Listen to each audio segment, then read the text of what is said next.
สียงคลื่นธรรมบอกหลักธรรมให้คลายความเหงาฟังเสียงธรรมะเบาเบาบอกเล่าถึงคนบ้านไกลสื่อธรรมะบอกลดละละวางด้วยใจท่านกำลังติดตามรับฟังสถานีวิทยุกระจายเสียงพระพุทธศาสนาแห่งชาติและสังคมคลื่นเพื่อการศึกษาพระพุทธศาสนาและวัฒนธรรมระบบ FM 104.5 เมกะเฮิรตซ์รายการต่อไปเป็นรายการเสียงธรรมจากสามเณรดำเนินรายการโดยสามเณรสมพงษ์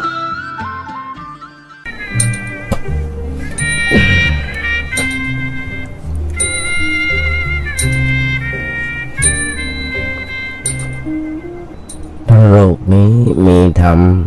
ประจำที่เมื่อทำดีจะไม่ดีมีที่ไหน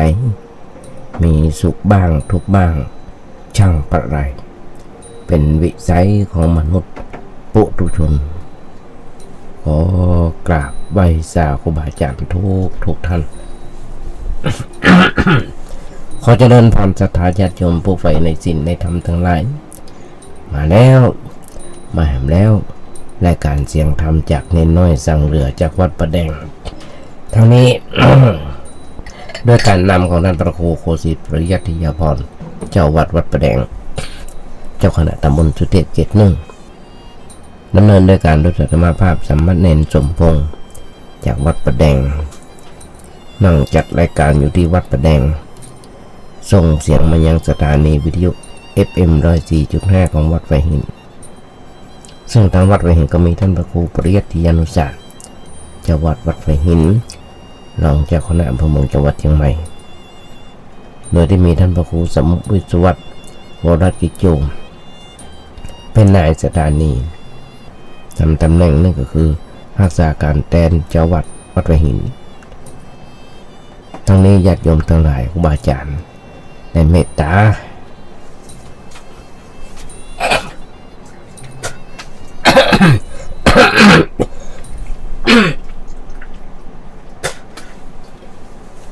เรื่องอาตมามีโอกาสได้ฝึกนะครับในการน้อมนำเอาน้ำทำคำสอนของพระสัมมาสัมพุทธเจ้ามามาจากญาติโยมทั้งหลายได้ฟังกันเป็นประจำทุกวันพุธจาก 10 โมงจนถึง 11 โมงครูบาอาจารย์เพิ่นบอกอยู่วัดจะไปอยู่บ่ได้มันไหว้พระสวดโยโกห้องแล้วก็นำทำคำสอนของพระสัมมาสัมพุทธเจ้ามามาจากญาติโยมฟังพ่องอย่างน้อยๆเป็นการตอบแทนน้ำจิตน้ำใจที่ศรัทธาญาติโยมส่งเข้าป่าอาหารมีที่อยู่มีที่อาศัยซึ่งเราได้บวชมา30 กว่าปีจะมาทำตามนั้นที่ครูบาเป็นสอนเป็นสั่งก็อย่างที่เคยเป็นความฝันอย่างหนึ่งที่อยากจะได้มานั่งจากรายการวิทยุซึ่งเป็นอดีตที่ผ่านมาก็อย่างลำบากเป็นอย่างที่ลำบากโอ้ยขออภัยญาติโยมทั้งหลายที่เป็นวัดเป็นไอสุขภาพก็บอกว่าจะดีอย่างที่จะตันออกพรรษาก่อนนะร่างกายก็เป็นความฝันอย่างที่เคยก็มาบวชอยู่วัดประแดง10 กว่าปีจนได้มาพบปะกับท่านพระครูโคสิตปริยัติยาพรซึ่งเป็นนักจัดรายการมาก่อนแล้วก็ยังจัดรายการอยู่ทุกวันนี้นำโคบทสอนซึ่งวันแรกอย่างที่มาคือตัวธรรมาเองจะไปต้อนรับเปิ้ลเพื่อมาเปิดรายการเป็นปฐมฤกษ์แต่เปิ้ลได้จักแขนธรรมาเข้าไปมานั่งกันสั่นยงญาติโยมทั้งหลายจากวันนั้นจัดรายการ2 คนได้สักเดือน2 เดือนเปิ้ลก็ปล่อยให้ธรรมาจัดรายการคนเดียวพอจัดรายการคนเดียว ก็เริ่มฝึกมาหัดมา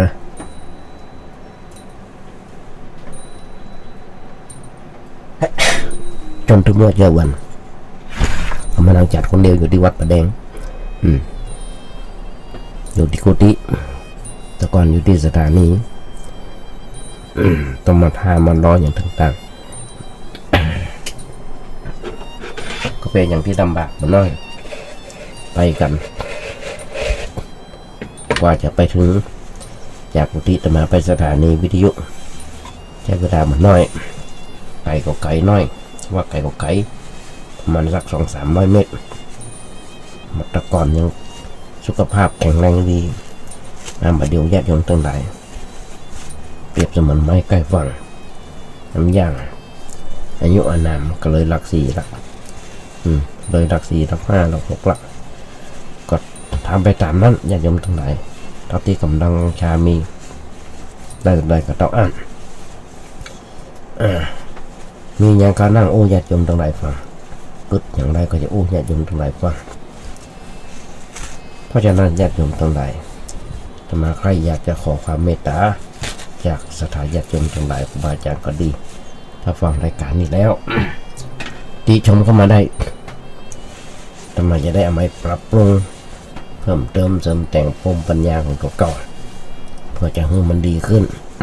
ถ้านึกว่าเนี่ยนอกจากนี้เป็นลูกเป็นหลานญาติโยมก็บันทึกต้องนึกเป็นนึกอื่นไกล ฟังเป็นเพื่อนเป็นป้องในยามเหงาพ่องในยามที่ตอนนี้เราญาติโยมกำลังซักผ้าซักผ่อนทำกับข้าวกับปลากวาดล้างกลางควงว่ากันไปเปิดวิทยุฟังไปยุคนี้สมัยนี้ฟังในวิทยุก็ได้ฟังในโทรศัพท์ก็ได้ฟังได้เมื่อใดก็ได้แต่มาจะเอาเทปเก่าๆที่ผ่านมาเปิดให้ญาติโยมฟังต่อไปครับทุกวันพระกับวันอาทิตย์จาก4 โมงมาแรงจนถึง2 ทุ่มเป็นวันเนี้ยเป็นประจำทุกวันเพราะฉะนั้นให้ดีที่ห่างขอความเมตตาจากครูบาอาจารย์ทุกท่านด้วยแต่มาจะส่งไปใน YouTube เปิดช่องในทุกได้พิมพ์เข้าไปว่าในน้อยสั่งเหลือใน YouTube ฟังได้ทุกเวลา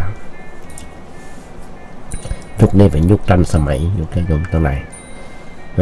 มาว่าใน Facebook ในไลน์ใน Facebook ในไลน์ใน Messenger ใน YouTube เนี่ยเป็นหลักเข้าไปฟังได้เพราะฉะนั้นฟังต้องฝากกับครูบาอาจารย์ที่ธรรมาภาพกระผมส่งเทปไปให้พิจารณามาได้ไปอวดตัวไปขอความเมตตาส่งไปให้ขอความเมตตามาให้ดีที่ห้างได้อมติมาชมกันได้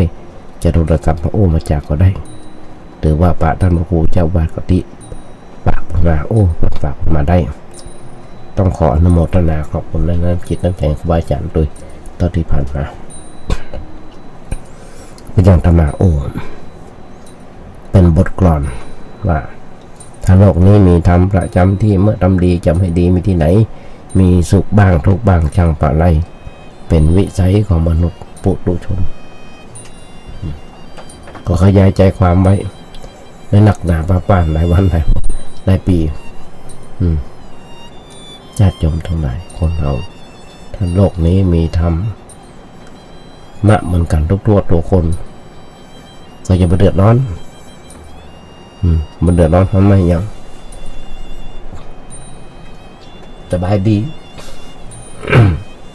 มันต้องมาเดือดร้อนทำไมยังแต่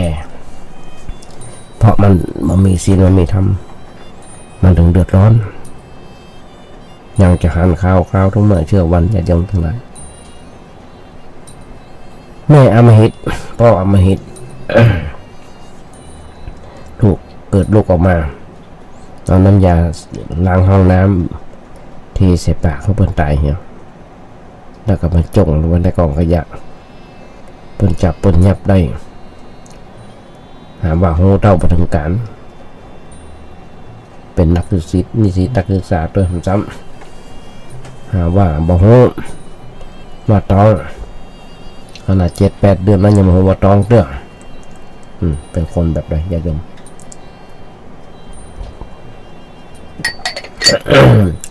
ทำได้อันใดอย่างที่เราพอจะอู้กันได้ เพราะอย่างถ้าคนหมู่นี้มันมีศีลมันมีธรรมถ้ามีศีลมีธรรมก็จะทำแบบนี้คนเฮาอย่างน้อยๆแต่มาก็เคยอู้ว่าคนเฮาทุกเมื่อเชื่อวันรู้จักชำระล้างร่างกายวันละหลายครั้งด้วยกันทุกๆวันหลายครั้งและทุกวันด้วยชำระล้างเหงื่อไขที่มันติดมาเกาะตามร่างกายของเฮาเพื่อให้มันสะอาดลืมจิตใจไปที่ว่าจะต้องล้างที่จะต้องทำความสะอาดแม้เพียงแค่1 นาทีเพราะเหตุนี้โดยจิตใจที่มีแต่มันเลยมีแต่ความโลภความโกรธความหลงอันเป็นตัณหาเพิ่มพูนอยู่ตลอดเวลาถ้าคนเฮารู้จักจัดการชำระล้างจิตใจด้วยการมีทานศีลภาวนาทุกๆวันไอ้ความโลภความโกรธความหลงค่อยๆหมดลงไปเองจะได้ทั้งสุขทั้งทุกข์ญาติโยมเราคือกันหลอกต้มเปิ้ลข่าวตำหน้าหนังสือพิมพ์หน้าทีวีหน้าเฟซบุ๊กหันถึงวันญาติโยมทั้งหลายอย่างวันใดวันหนึ่งเราทำสิ่งที่มันเป็นวันที่มันเป็นประเสริฐสักวันหนึ่งหรอใน7 วันเป็นวันแห่งการชำระชะล้าง อย่างเนี่ยวันในเมื่อฟังในน้อยเดียวลองไปชำระล้างเป็นวันแห่งการพิจารณาตัวเก่าตักเตือนตัวเก่าแก้ไขตัวเก่าเพื่อทำตัวเก่าให้มันดีขึ้นอย่างน้อยๆก็หลายคนที่เมื่อเข้าพรรษาก็ลดละเลิกอบายมุข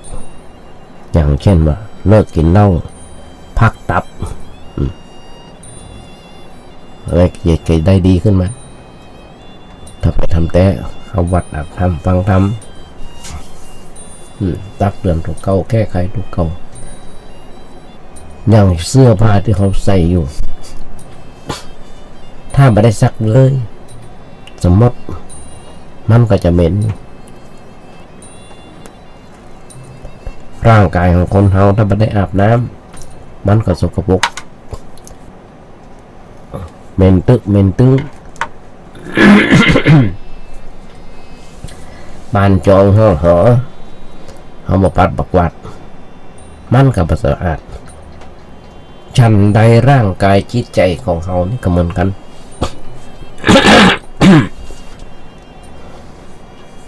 เฮาจะต้องมีการชำระชะล้าง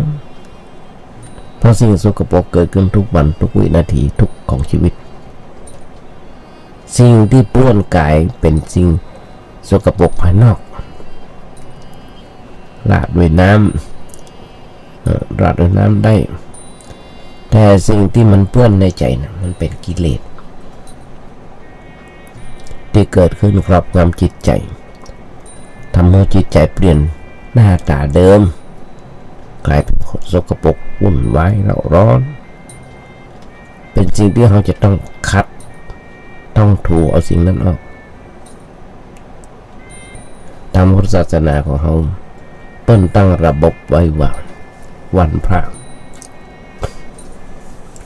เป็นวันชำระสะสางอย่างวันพระที่ผ่านมาและที่จะถึงนี้เป็นวันที่ควรจะใช้สติปัญญาพิจารณาตัวเก่าทักเตือนตัวเก่าแก้ไขตัวเก่าทุกคนที่เกิดมามีชีวิตอยู่ในโลกนี้คนจะอยู่ด้วยความคิดว่าอยู่เพื่อความดีอยู่เพื่อความดีขึ้นอยู่เพื่อความสะอาดอยู่เพื่อความสงบ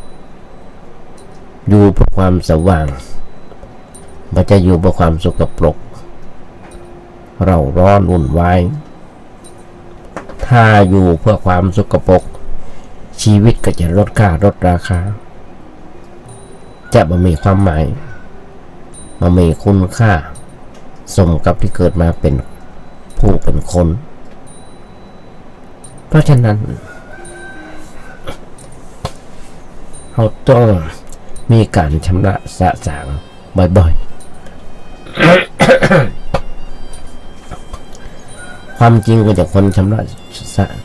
ระกันทุกวันสะสางกันทุกวันแต่บางทีมันลืมไปเพียงกำหนดไว้ว่า7 วันเป็นวันหยุดงานพักผ่อนแล้วก็คนจะได้ชำระสะสางกายวาจาใจของเราให้สะอาดปราศจากสิ่งเศร้าหมองใจการเข้ามาชำระสะสางจิตใจนั้นพ้องว่าเข้ามาอยู่เพื่อปฏิบัติธรรมหลายคนญาติโยมทั้งหลายที่ปฏิบัติธรรมกันอยู่ตอนนี้ในเมื่อเข้าพรรษาซึ่งตามภาษาธรรมะปนท้องว่าเข้าอยู่ในอุโบสถเข้าอยู่อุโบสถซึ่งอุโบสถแปลว่า การเข้าไปอยู่ในกรอบของศีลธรรมบ่ปล่อยตัวบ่ปล่อยใจไปตามอารมณ์ตามสิ่งแวดล้อมเพราะฉะนั้นเพื่อแก้ไขตัวเองเพื่อจะได้รู้จักตัวเองเพื่อจะได้รู้ว่าอันยังมันเกิดขึ้นในใจของเราเพื่อจะได้บ่จะรู้ว่าสิ่งนั้นเกิดขึ้นอยู่ในตัวเรามันเพื่ออย่างกับเรามันเพื่อความทุกข์กับว่าเพื่อความสุขเพื่อความเสื่อมกับว่าเพื่อความเจริญอย่างไรถ้ารู้ว่ามันเป็นไปเพื่อความทุกข์เพื่อความเสื่อมเราก็ต้องชำระสะสางเอาสิ่งนั้นออกไปจากจิตใจ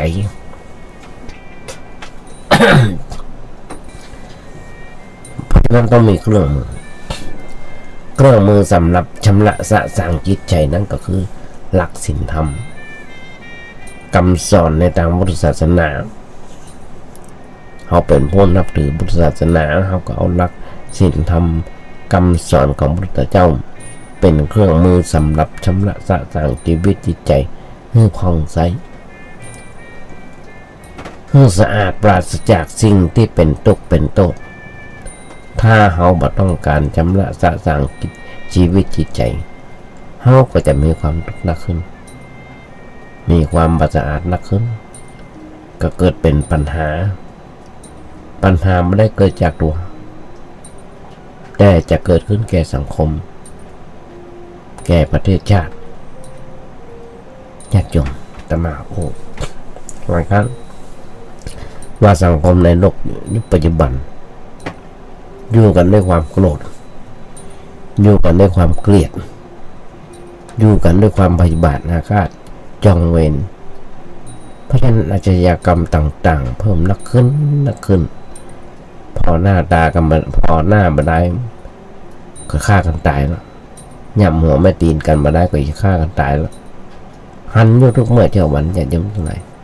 นิสิตนักศึกษาต่างสถาบันยกพวกดีกันมาดีกันธรรมดาบริเวณปืนยิงมาระเบิดขว้างมาสเปรย์หินทำไมสิ่งเหล่านั้นถึงเกิดนักขึ้นก็เพราะว่าโลกปัจจุบันเนี่ยมันมีความเจริญต้นห้องว่าเป็นความเจริญในทางวัตถุความเจริญด้านวัตถุเป็นการเพิ่มความรกความรุงรังเกิดขึ้นในโลกและความรกรุงรังความรุงรังนั้นเป็นเหยื่อล่อจิตใจล่อจิตสะกิดใจ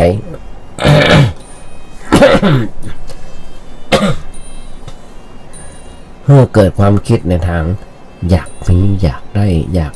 เป็นกันหลายสิ่งหลายอย่างก็อย่างตะวาบันซึนที่ศาลเพิ่นตัดสินเพียงแค่อยากได้โทรศัพท์เพิ่นก็ไม่ไปปาดคอเพิ่นมันก็ญาติโยมทั้งหลาย เพียงแค่นี้เองก็ฆ่าบนละทำเมื่อเกิดความคิดในทางเสื่อมทำเมื่อเกิดคิดในทางอยากมีอยากได้อยากเป็นต้องขออภัยญาติโยมทั้งหลายเกิดอุบัติเหตุน้อยนึง ญี่ปุ่นต้นเลี้ยงปลาชนิดหนึ่งไว้ในบ้านหลานสาวอยู่ที่ต่างประเทศญี่ปุ่นปนุหัวปังจะบ้านเพื่อมาปากครับราคาค่อนข้างจะสูงจะแป้งต้นเลี้ยงไว้อย่างต้นเลี้ยงไว้สอนโลกเมื่อหูจักต่อสู้กับปัญหาชีวิตถ้าเปิ้นปล่อยน้ำหูไหลเบาๆปากก็จะว่ายทนกระแสน้ำไหลแห้งนั้นน้ำมันไหลแห้งขึ้น ปลาก็กำลังแรงขึ้นถ้าน้ำไหลเชี่ยวปลาก็จะทนกระแสอยู่ตลอดเวลานั่นคือลักษณะปลาเป็นแต่ถ้าปลาตายมันเป็นถ้าปลาตายไปแล้วมันมาว่ายโดนน้ำมันหงายท้องแล้วไงหงายท้องเป็นแบนแล้วไหลไปตามกระแสน้ำนั้นจนเน่าจนเปื่อยใจยังไม่ได้ต้นกระสานโลกมาอ่อนแต่น้อยว่าอยู่ในโลกต้องต่อสู้อยู่ในโลกต้องต่อสู้ต้องมีชีวิตอย่างป่าเป็นอย่าอยู่อย่างป่าตายเพราะถ้าอยู่อย่างป่าตายก็คือเขาตายทั้งเป็นคนตายทั้งเป็นคนบ่มีราคาบ่มีความหมายเลยต้องต่อสู้กับปัญหาชีวิตบ่ปล่อยตัวบ่ปล่อยใจไหลไปกับอารมณ์บ่ให้ไหลไปตามบ่ให้ไหลไปความอยากที่เกิดขึ้นตอนเรามาอยู่ทนกระแสเขาญาติโยมจะหันได้อยู่ทุกเมื่อเจ้ามันต้องพอข่าวด้วยญาติโยมทั้งหลายฆ่าตัวตายนักหนาป้าป้านมีทุกนาทีทุกวินาทีของประเทศเขาหรือต่างประเทศหรือทั่วโลกจะหันได้มีคนฆ่าตัวตายทุกวันแต่มาพอข่าวแล้วน่าเศร้าใจญาติโยมทั้งหลายบางคนมีปัญหานักหนาป้าป้าน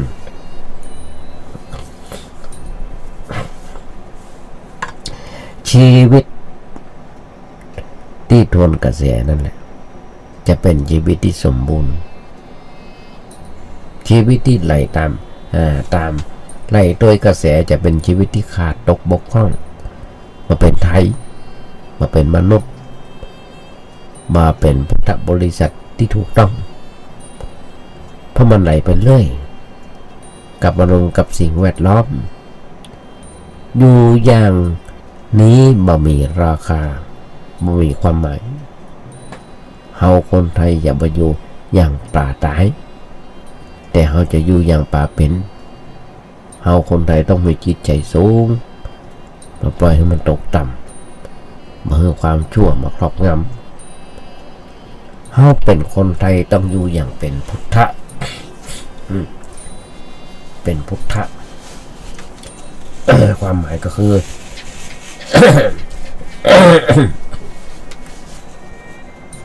ความหมายว่าอยู่อย่างผู้รู้อยู่อย่างผู้ตื่นอยู่อย่างผู้ตื่นอยู่อย่างผู้เบิกบานแจ่มใสในรถพระธรรมคำสอนของพระสัมมาสัมพุทธเจ้าการปฏิบัติตัวในชีวิตประจำวันเจ้าพุทธของเราต้องเป็นคนตื่นตัวว่องไวก้าวหน้า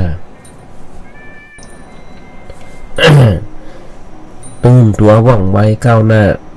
ต้องท่องไว้ทุกวันตื่นตัวหมายความว่าเป็นผู้พร้อมที่จะทำหน้าที่ใครมีหน้าที่อะไรอย่างหน้าที่นั้นแหละเป็นงานของเขาเป็นธรรมะของเขาคือถึงหน้าที่นั้นหักหน้าที่อันนั้นมันในหน้าที่นั้น เอาใจใส่ในยามในหน้าที่นั้นทำหน้าที่นั้นให้ถูกต้องการทำหน้าที่ให้ถูกต้องก็น้องว่าเฮาประพฤติธรรมประพฤติปฏิบัติธรรมแต่ถ้าเฮาทำหน้าที่บ่ถูกต้องก็น้องว่าเฮาบ่ประพฤติธรรมว่าเฮาบ่ประพฤติธรรมธรรมะจะละเฮาไปมารักษาเฮามาคุ้มครองเฮาก็ตกอยู่ในสภาพลำบากมีความทุกข์มีความเดือดร้อนใจหลายสิ่งหลายอย่างอันนี้ญาติโยมลองเกิดกันจริงที่เป็นจริงอย่างที่จะมาว่าก็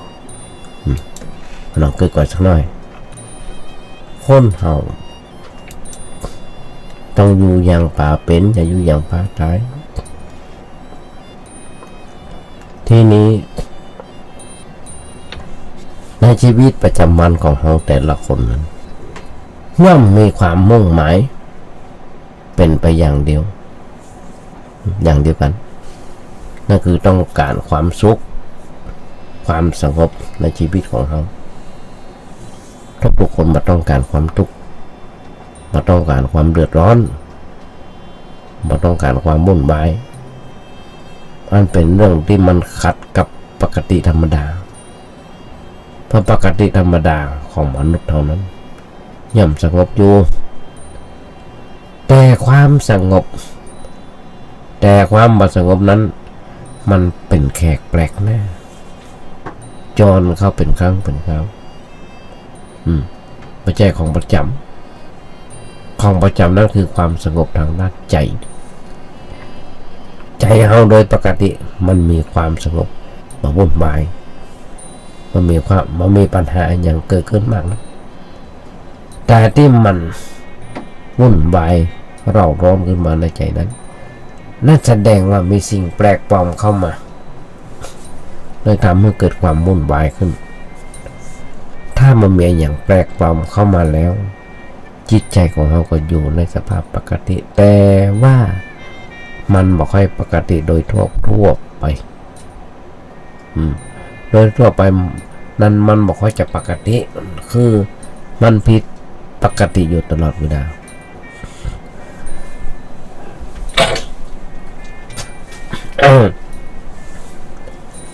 เรื่องที่ได้ผิดปกตินั้นเนื่องจากว่ามีอะไรอย่างมารบกวนใจของเราทำให้เกิดปัญหาเพื่อจะแก้ปัญหาเราถึงได้มาศึกษาธรรมะเข้าไปศึกษาธรรมะเพื่อเอาธรรมะไปเป็นเกราะป้องกันตัวบ่ให้ข้าศึกมันลุกรานบ่ให้มันมาทำร้ายจิตใจมันทำร้ายจิตใจของเขาเมื่อมันเสียปกติภาพไปอันนี้แหละเป็นเรื่องจำเป็นที่เขาจะต้องศึกษาธรรมะคล้ายๆกับว่าคนที่จะไปต่อสู้ก็ต้องเรียนรู้ยุทธวิธีว่าเขาจะไปรบรับจับศึกไปตีเอากับใครเขาจะต้องทำอย่างไรอยู่ๆจะขึ้นไปวิธีขึ้นไปตีกับเปิ้ลมันไม่ได้ก็ว่าจะไปเกณฑ์คนธรรมดาไปรบทับจับศึกก็ย่อมไม่ได้เพราะบอกรู้จักยุทธวิธีรู้จักใจอาวุธ บอกรู้จักหลบหลีกต่อสิ่งที่จะทำลายชีวิตของตัวผลที่สุดก็ต้องพ่ายแพ้ต่อข้าศึกเป็นธรรมดาแต่ถ้าหากว่าเขาได้มีการอบรมฝึกฝนในด้านการยุทธเมื่อมันคล่องแคล่วว่องไวไม่ว่าจะเป็นทหารไม่ว่าตำรวจประชาชนได้ก็ตามสามารถจะไปต่อสู้เอาชนะข้าศึกได้ชันได้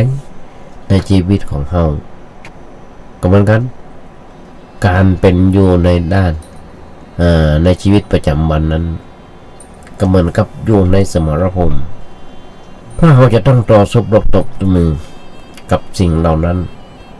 ก็เป็นเรื่องอยู่เป็นประจำแต่ว่าบางคนบอกคือว่าก็การไปเลยที่การไปเลยนั้นก็ต้องเป็นทุกข์ด้วยไปต้องตกไปเป็นทาสของสิ่งเหล่า นั้นเลยไปต้องตกเป็นสิ่งนั้นเลยไปมันมีทางที่จะเป็นไทยแก่ตัวเก่าการอยู่อย่างเป็นทาสพ่ายแพ้ก็เป็นทุกข์นั่นเองมันเป็นเรื่องธรรมดาที่เฮาก็พอหันกันอยู่ก็อย่างที่บอกที่ฆ่าตัวตายปล้นไปก็ไม่ใช่นะปัญหาไว้กับครอบครัวครับเมื่อเฮาไม่อยากจะเป็นทุกข์ไม่อยากจะพ่ายแพ้ต่ออะไรอย่างที่มันเกิดขึ้นนั้นที่มันเกิดขึ้นมารบกวนจิตใจของเราก็ต้องเห็นรู้วิธีการเพื่อการต่อสู้เพื่อเอาชนะสิ่งเหล่านั้นญาติโยมทั้งหลายมันมีอย่างดีเท่าวิเศษเท่าธรรมะของพระพุทธเจ้าเป็นอุบายสำหรับแก้ไขเรื่องนี้เป็นอุบายที่จะทำให้เรารู้เรื่องเข้าใจจะได้ทำการต่อสู้กับปัญหาต่างๆที่เกิดขึ้นรบกวนจิตใจของเราแล้วเราสามารถจะเอาชนะมันได้คนเราถ้าอยู่ด้วยความชนะก็เป็นไทยถ้าอยู่ด้วยความพ่ายแพ้ก็เป็นทาสการเป็นไทยไม่เป็นความสุขการเป็นทาสมันเป็นความทุกข์เป็นความเดือดร้อนไม่อยากจะอยู่ด้วยความทุกข์ด้วยความเดือดร้อนอยากจะอยู่ด้วยความสุขความสงบด้วยกันทั้งนั้นแต่อย่างที่บางทีไม่ได้สนใจศึกษาเครื่องมือก็จะต่อสู้กับสิ่งที่เป็นพิษภัยเลยตกอยู่ในอำนาจของสิ่งเหล่านั้นต้องเป็นตกอยู่ตลอดเวลาในขณะที่มีความทุกข์ความเดือดร้อนก็บอกว่าจะหนีมันอย่างไรทนทุกข์เรื่อยไปอย่างเนี้ยชีวิตจะลำบากเป็นอยู่อย่างเศร้าหมองบ่ผ่องใสเขาบอกว่าจะเป็นอยู่ในแบบนี้เพราะฉะนั้นได้ศึกษาธรรมะเพื่อนำเอาธรรมะไปใช้เป็นหลักในชีวิตประจำวันของเขาต่อไปเขาถึงได้ไปวัดเข้าวากันอย่างที่หันกันอยู่เป็นประจำเนี่ยญาติโยมทั้งหลายที่นี่การศึกษาธรรมะอย่างเคยมันจำเป็นต้องเชื่อแน่น้อยตัวนี้มันจะเป็นต้องเชื่อพระเจ้าตัวนั้นตัวนี้กำลังกึดกว่าศีล5 ข้อที่ 1ว่าปานาทิปาตาเวรมณีเว้นจากฆ่าสัตว์ที่มีชีวิตให้ตกลงไปเฮาฆ่าเพิ่นกับเฮาบ่ฆ่าเพิ่นอันใดจะมีความสุขกว่ากันทินนาธนาเวรมณีเป็นจากหลักสิ่งของที่เจ้าของเขาไม่ได้ให้เขาไปลักของเพิ่นกับเฮาไปลักของเพิ่นอันใดมันจะมีความสุขนักกว่ากันกาเมสุมิจฉาจาราเวรมณีเว้นจากสิ่งในว่าเสพมีทุนลังก้อยหรอกเขาไปเล่นจู้กับลูกป้นผัวป้นเมียเบิ้ลกะหอมไปเล่นจู้กับลูกป้นผัวป้นเมียเบิ้ลมันจะอะไรมันจะดีกว่ากัน3 ข้อที่ผ่านมาเนี่ยมีแต่เรื่องฆ่ากันตายทุกเมื่อเช้าวันฆ่ากันตายบางคนบอกโกรธศีลบอกโกรธธรรมจะฆ่าเบิ้ลอย่างเดียวเพื่ออย่างเพื่อมันหายแค้นเพื่อให้มันหายแค้นแล้วชีวิตทั้งชีวิตของเขาอย่างสุราเมรยมัชฌะปมาทดานาเว้นจากสิ่งเสพติดคือของมึนเมาถ้าจำก็จะหันได้ทุกเมื่อเช้าวันอย่างแต่ว่าวันซื่นมีมหาเศรษฐีคนหนึ่งที่ขับรถไปโจรนายตำรวจเสียชีวิตเนี่ยตาย2 คนผัวเมียละลูกน้อยคนไว้2 คนนอนกำลังให้กำลังห้ามกำลังเฮียนเสียเงินโดยใช้เหตุ45 ล้านญาติโยมทั้งหลาย เราจะต้องจ่ายให้เบิ้ลแฮมเดือนละ 80,000 เดือนละ 80,000ตลอดจนอายุ ละอ่อนสองคนนั้นบรรลุนิติภาวะท่านก็ญาติโยมทั้งหลายเพราะฉะนั้นห้องญาติอย่างไรชีวิตนี้ดังชีวิตของเราจะมาจบด้วยกันกินเหล้าแล้วขับรถไปโจรเพิ่นกันกินเหล้าเมาแล้วไปฆ่าเพิ่นกัน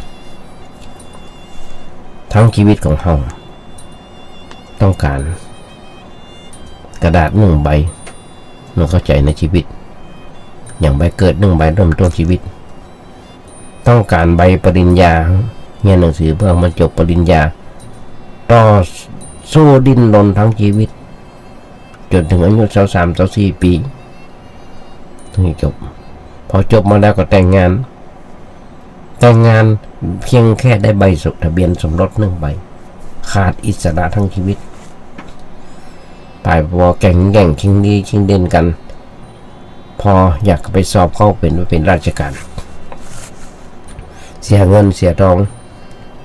มาน้อยเลยแข่งแย่งชิงดีชิงเด่นทั้งชีวิตเพียงแค่ต้องการใบข้าราชการบัตรข้าราชการใบเดียวไปประปองไปทำงานแล้วไปข้าราชการแล้วต้องการเลื่อนยศเลื่อนตำแหน่งเพียงแค่ต้องการคำสั่งแต่งตั้ง1 ใบญาติโยมทั้งหลายโอ้ยวิ่งเต้นกันวุ่นวายอยากจะย้ายไปอยู่ที่นั่นอยากจะย้ายไปอยู่ที่นี่ ไปบนบานศาลกล่าวถึงนักหนาป้าแล้วก็เกิดบางคนต้องการแค่ธนบัตรเพียงแค่ใบเดียวเพื่อมาใจหนี้ใจสินลำบากทั้งชีวิตไปพอบางคนทำงานมาทั้งชีวิตทำงานเพื่อสังคมสเปเหระทำคุณงามความดีนักหนาป้าบ้านเพียงแค่ต้องการใบประกาศเกียรติคุณพอได้มาแล้วโอ้ญาติโยมทั้งหลายลงตัวเก่าทั้งชีวิตแต่ในที่สุดได้ใบมรณะ1 ใบสิ้นสุดชีวิตนี่คือใบสำคัญสำคัญมาน้อยเลย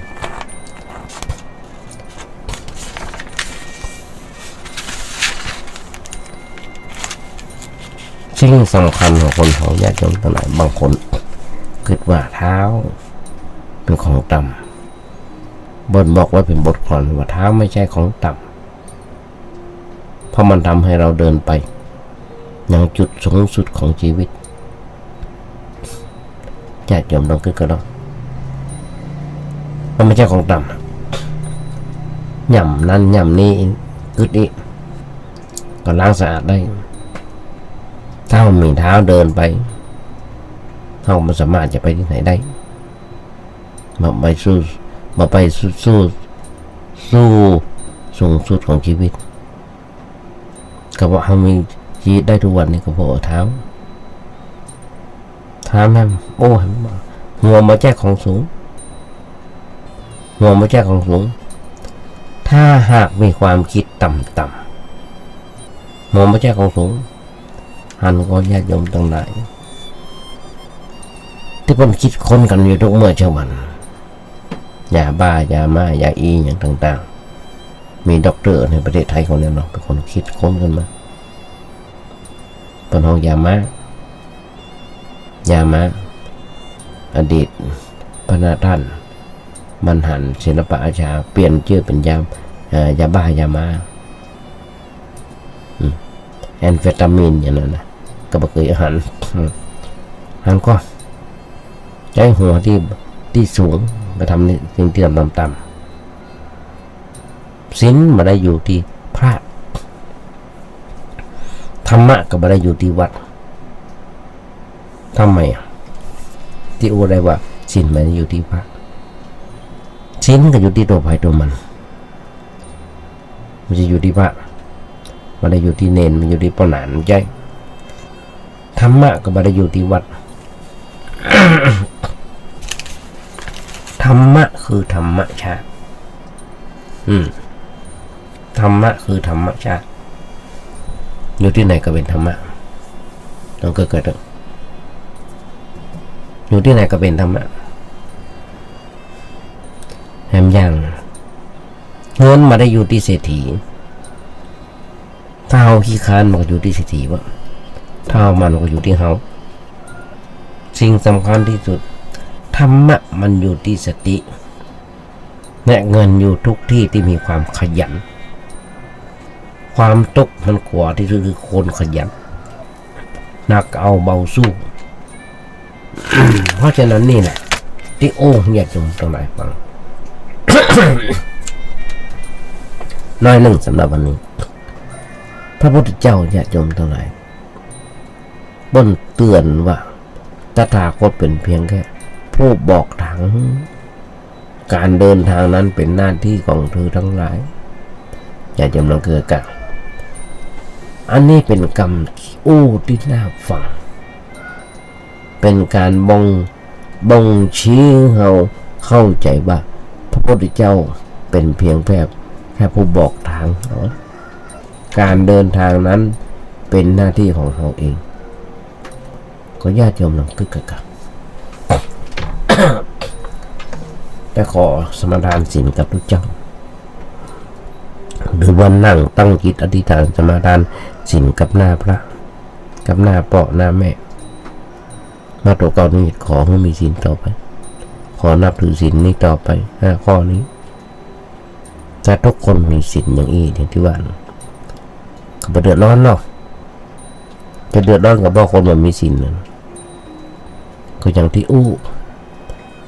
ศีลมันมาได้อยู่ที่วัดมันได้อยู่ที่ทุกเจ้ามันได้อยู่ที่พ่อแม่มันได้อยู่ที่พ่อหลานศีลแปลว่าปกติศีลแปลว่าเย็นถ้าหากเขาหูต่างแล้วถ้าหากว่าเขาหูต่างแล้วเขาก็เตียวต่ำต่างนั้นทางนั้นมาได้เกิดประโยชน์อะไรอย่างกับเขาก็จะต้องลงเตียวแล้วการเดินทางนั้นจะจ้าบ่ได้ต้องเตียวทันทีมาหูจักต่างจะไปอยู่ปากต่างยืนงงอยู่จะเอากลับได้มันจะเสียเวลาคุณค่าของสิ่งที่ดีงามไปหน้าที่ของเขาก็คือต้องลงมือปฏิบัติในแนวทางนั้นอย่างที่พระเจ้าได้ไว้เราเข้าใจในขั้นแรกเตี่ยวจากต่างต่อไปก็เตียวเลยแล้วต่อไปเขาเลยต้องถึงจุดหมายปลายทางการที่เขาจะไปถึงจุดหมายปลายทางก็ต้องเตียวไปเรื่อยๆเตียวประยุทธ์ก้าวไปเรื่อยๆเตียวประยุทธ์ก้าวไปเรื่อยๆไปสู่จุดที่เขาต้องการก็จุดหมายปลายทางของเขานะอยู่ที่อย่างภาษาบาลีเป็นว่าอยู่ที่วิมุตตินั่นคือการหลุดพ้นไปจากความทุกข์ความเดือดร้อนในชีวิตประจำวันมารู้สึกว่า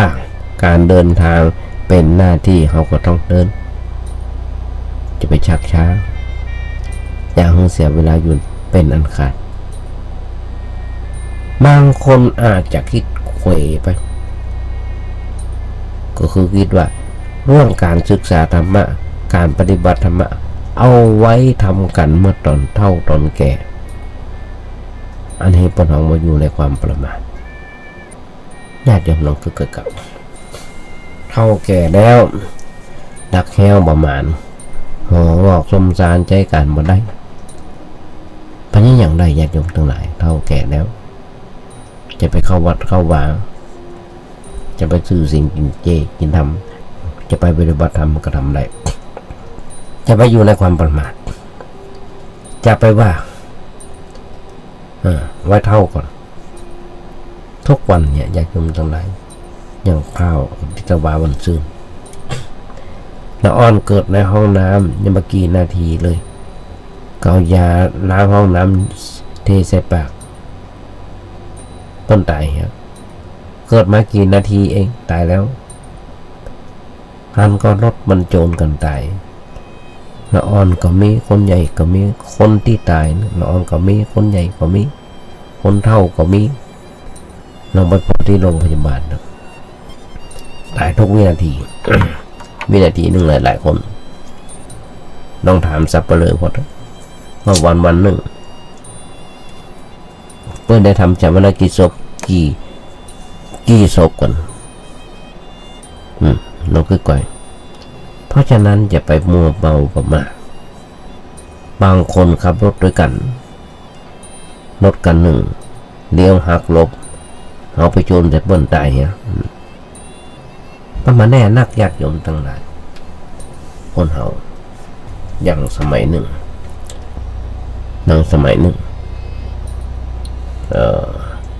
พุทธเจ้าพนอู้ลืมมาละฮะแย่ได้เต้นในหัวสมองนี่อย่าอยู่อย่างคนประมาทอันยังบอกคือยังบอกเตือนกันทุกวันมันต้องเตือนตัวทุกวันมันบอกเป็นบทกลอนมันบอกร่างกายนี้ที่แท้แค่บ้านเช่าเพียงชั่วคราวเข้าพำนักพักอาศัย30,000 วันพลันต้องยื่นคืนเขาไปปิงวอนใครไม่อาจขอต่อสัญญาถึงหมอดีผีดังอย่าหวังพึ่งเวลาถึงต้องจำพรากจากเคหาทิ้งร่างกายไว้ให้กับโลกาสิ่งนำพาตัวเราชั่วกับดีญาติโยมบทกลอนบทนี้เราต้องเตือนตัวเก่าพระพุทธเจ้าบอกมรณะสติให้นึกถึงความตายบ่อยๆนึกถึงความตายทุกวินาทีทุกหายใจเข้าหายใจออกมันจริงอย่างที่เป็นว่าร่างกายเนี่ยที่แท้เป็นแค่บ้านเช่าเขายืมเพิ่นมาญาติโยมทั้งหลายเขายืมเพิ่นมาอันไหนมันผุมันบังก็ซ่อมไปตามเหตุตามปัจจัยของมันเขายืมเพิ่นมาพำนักชั่วคราวเพียงแค่สูงสุด30,000 วัน30,000 วันญาติโยมก็ต้องค่อยๆว่าเอา365 วันคูณกว่าเนาะว่ามันได้กี่วันกี่เดือนกี่ปี30,000 วันต้องบอกต้องคูณหารก่อนเนาะพอถึงเวลาเราต้องคืนเขาจะไปวิงวอนขอต่อสัญญาก็ไม่ได้ญาติโยมไปต่อสัญญาก็ไม่ได้จะไปซุกใต้โต๊ะก็ไม่ได้บนโต๊ะก็ไม่ได้แม้กระทั่งหมอดีผีดังจะไปหวังพวกหมอจะดีอย่างไรก็ช่างร่างกายมันทรุดโทรมมันแตกมันหักไปแล้วจะไปบนบานสารกล่าวไปขอผีดังผีที่ว่าเฮี้ยนเนี่ยมาช่วยของนึงมาได้เวลามันมาถึงต้องจำพรากจากเคหาทิ้งร่างไว้ให้โลกาทิ้งร่างกายไว้ให้กับโลกาคืนพ้นไปหมดดินน้ำลมไปอยู่พ้นในดินหมดสิ่งสำคัญที่สุดที่จะนำพาตัวเก่าไปคือชั่วกับ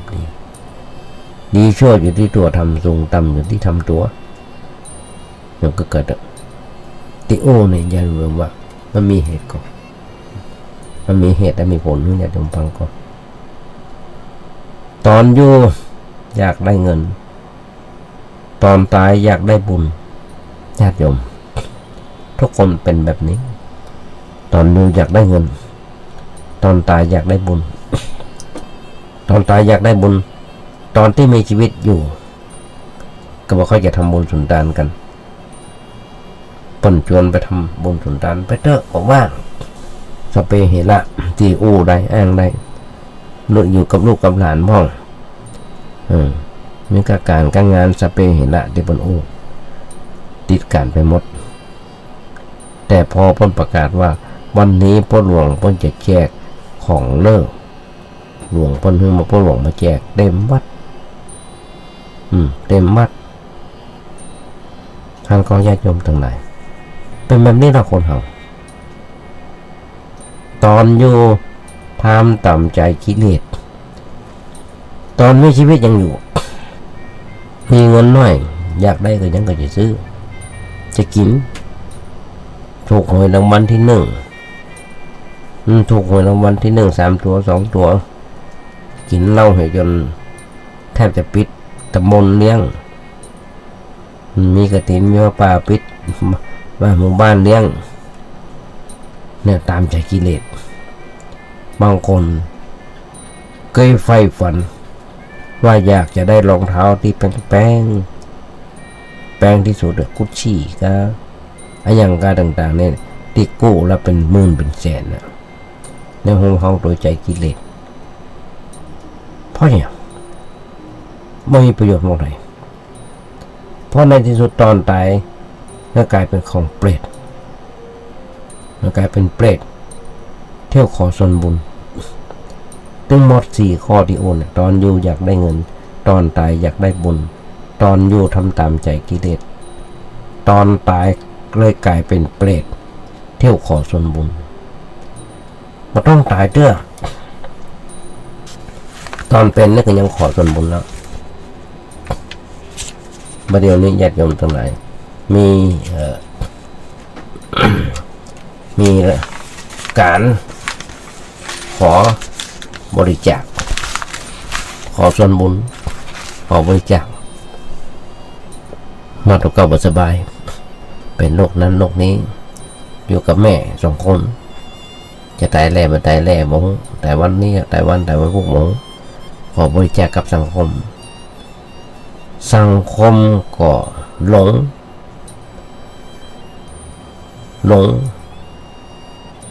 หรือว่าศรัทธาเกินเหตุศรัทธาต้องมีเป็นสักคนที่มีศรัทธาอย่างที่มีความรู้ที่ใจปัญญาศรัทธาในบุญศรัทธาในความสงสารถึงจะมีความรู้ทางโลกโส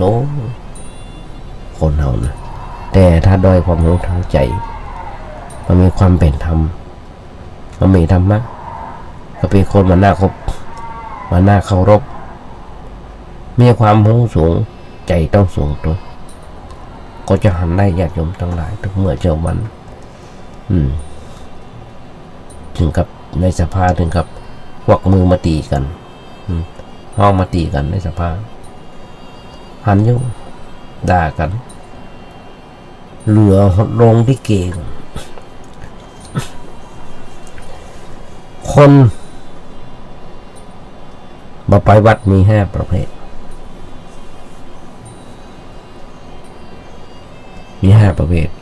แบบคร่าวๆเร็วพอเวลาหมดแล้วตัดบ่มาขาด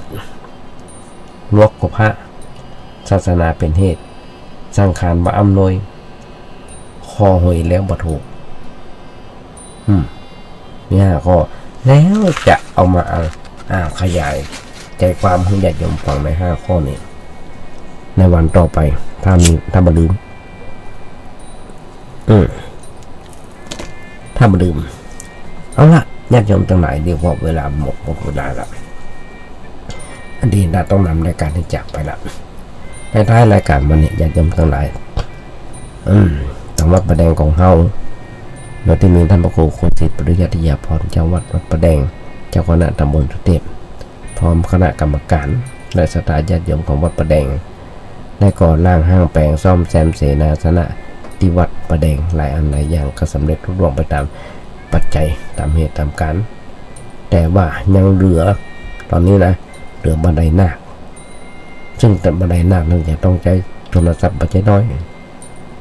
ตอนนี้ต้องรอคณะวิศวกรรมจากมหาวิทยาลัยเชียงใหม่กำลังออกแบบออกแปลนมาดูงานกันก่อนว่าจะได้อย่างไรเป็นอย่างไรเลือดจงกระร่วมทำบุญทุกทางกันได้โทรศัพท์ไปถามท่านพระครูชาวบ้านได้เบอร์ก็มีอยู่ว่า0818815690 ญาติโยมทั้งหลายจะเป็นกระเบื้องก็ดีปูนก็ดีอย่างก็ดีโทรไปถามบนได้เอาละญาติโยมทั้งหลายวันนี้คงวางใจเป็นอย่างนี้มาญาติโยมคงได้อันยังมานักก็น้อยธรรมาขยายใจความจากบทกลอนว่าถ้าโลกนี้มีธรรมประจำที่เมื่อทำดีจะไม่ดีมีที่ใดมีสุขบ้างทุกบ้างช่างอะไรเป็นวิสัยของมนุษย์ปุถุชนขยายใจความวันนี้ได้แบบนี้ก็นำรายการที่จากไปต้องขอกราบขอบคุณนะ จิตน้ำใจของอาจารย์ได้เมตตาเปิดเครื่องของธรรมาภาพกลับด้วยทั้งนี้ญาติโยมทั้งหลายหวังใจเป็นอย่างยิ่งวันนี้ญาติโยมคงได้อย่างมานักก็น้อยวันนี้อาจจะเป็นวันเกิดของใครคนใดคนหนึ่งเป็นวันเกิดของใครคนใดคนหนึ่งก็ขออำนวยพรในสถานญาติโยมทั้งหลายขอให้มีความสุขมีความเจริญที่สิ่งหนึ่งสิ่งใดสมความมุ่งมั่นปรารถนาขอญาติโยมอย่าเจ็บอย่าไข้กันเลยขอเจริญพร